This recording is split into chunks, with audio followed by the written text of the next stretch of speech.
At the G20 summit in 2023, India, the US, the European Union, and a number of Gulf monarchies revealed the India, Middle East, Europe Economic Corridor, commonly abbreviated as IMEC, a proposed new trade corridor linking India and the Middle East to Europe, framed at the time as an alternative to the risky Red Sea shipping routes that have been disrupted by the Houthis.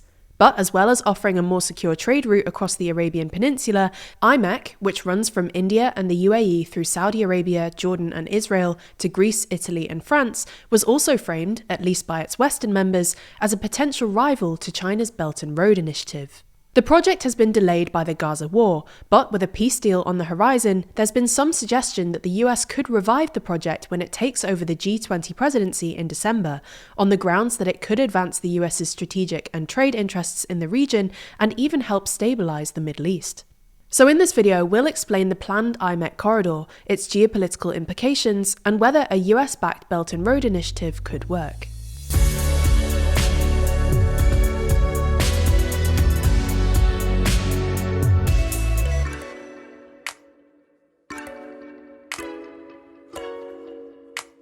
If you're interested in the political alliances and groupings that shape our world, then you might enjoy our poster, Every Alliance Explained. It shows, in slightly confusing detail, all of the world's major alliances and how different countries link together. Check out the poster as well as the video which explains it by clicking the link in the description. First, we'll start by explaining the planned new trade corridor. Launched by India during its G20 presidency in 2023 and backed by the US, EU, Saudi Arabia, UAE, France, Germany and Italy, the project consists of three main pillars: a transportation pillar, i.e. integrated rail and maritime networks, an energy pillar, i.e. deeper electricity grid integration and new undersea cables, plus a proposed trans-Arabian hydrogen pipeline linking the UAE to the Eastern Mediterranean, and a digital pillar, i.e. new fibre optic cables and cross-border digital infrastructure, such as digital certificates for goods at borders and digitised customs platforms. Essentially, the corridor aims to provide a more efficient and cheaper alternative to current trade routes that have been subject to delays and disruption, like the busy Suez Canal, as well as promoting economic integration between countries along the route. In this respect, IMEC does seem to be at least inspired by China's Belt and Road Initiative, or BRI, a series of trade routes linking China to the rest of the world, funded by Chinese investment in regional infrastructure. While the BRI has faced issues, it's been pretty successful in deepening China's economic relations with the rest of the world, which is one of the reasons that China's been able to cope with Trump's trade war better than many people expected. Chinese exporters have been able to redirect any exports that would have gone to the US to other countries, many of which are connected to China via the BRI. Similarly, IMEC members hope that the trade corridor will breed deeper economic relations and stimulate growth, and perhaps even offer a US or Indian-led alternative to the BRI. Anyway, this is particularly relevant to Israel and the Gulf states, which have historically been politically divided but have seen improved economic relations since 2022, when Israel and the UAE signed a free trade agreement, the first between Israel and an Arab state. This trade agreement built upon the so-called Abraham Accords, which were a set of agreements normalizing diplomatic relations between Israel and its Arab neighbors, beginning with the UAE and Bahrain in 2020. So far, however, the IMEC hasn't got off to a great start. For starters, while Israel is still keen on the project, with Netanyahu describing the corridor as a, quote, blessing late last year, Israel's assault on Gaza has made most Arab countries unwilling to expand economic relations with Israel. This is why the Abraham Accords, which were supposed to expand to include other Arab countries like Saudi Arabia, have since stalled. Similarly, escalating tensions with the Iran-backed Houthi rebels in the Red Sea have disrupted the corridor's proposed route through Israel and Jordan, which contains several key logistical hubs along the route. The project has also struggled for financing. India, which came up with the idea in the first place, has suggested that individual countries along the route should develop their own national plans for implementing it, but no one's really been willing to splash the cash. According to a recent report by the Atlantic Council, the corridor is currently facing a financing gap of around $5 billion, with most of the unmet costs located at logistics hubs in Israel, Jordan, and Saudi Arabia.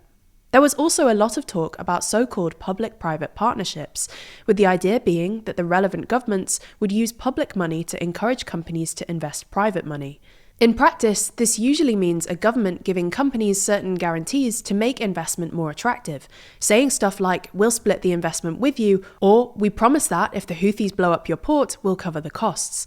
The problem is that recent experience suggests this just doesn't work. This was how the UN, for instance, imagined the climate transition would be funded, but it turns out private investors are incredibly fussy, and the sums mobilised have been literally hundreds of times smaller than imagined. As such, experts generally agree that for the project to go ahead, big contributions from the US and Saudi Arabia are crucial. But neither country seems all that willing to commit to it. For starters, contrary to its reputation, Saudi Arabia is actually pretty strapped for cash at the moment. Thanks to a combination of lower oil prices and the costs associated with Vision 2030, the kingdom is currently running both a trade deficit, i.e. importing more goods than it exports, and a fiscal deficit, i.e. the government is spending more than it's taking in. This means it doesn't have trillions to spare to fund a BRI-style infrastructure corridor.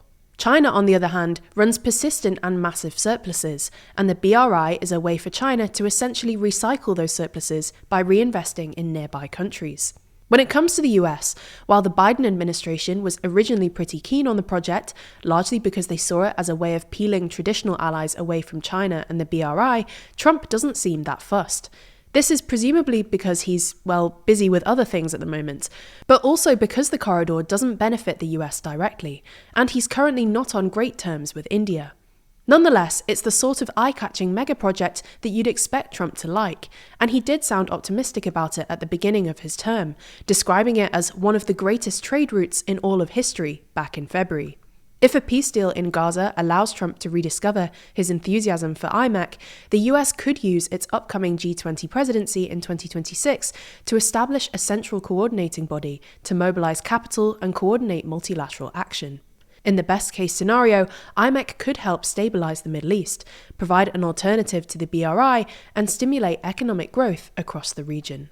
You know as well as us that in the current climate, it's important to stay sharp, and perhaps even more important to be precise.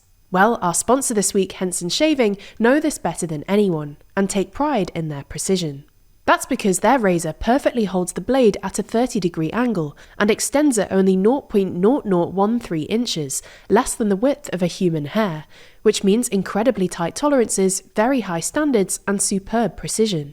This also results in a much healthier shave compared to the overpriced plastic razor cartridges that leave your skin feeling sore and mistreated. Speaking of plastic, you probably don't realise, but over 2 billion plastic razors are thrown into landfill each year in the US alone. So not only are they wildly expensive, they're also terrible for the environment. The same can't be said for Henson though, as their razors are completely plastic-free. From the blade to the box, everything Henson ships out to you is entirely recyclable. Henson strives to protect your skin in a way that's accessible, affordable, and kind to the environment. And while it may sound intimidating, changing the blades yourself, it's actually remarkably easy to do, and even kind of satisfying taking full control of your shave. If you've been meaning to try out Henson, there's no better time to start than right now, as we're offering you 100 free blades with your purchase when you use the code TLDR at checkout. Just go to hensonshaving.com/TLDR or click the link in the description, and you'll be on your way to a healthier shave.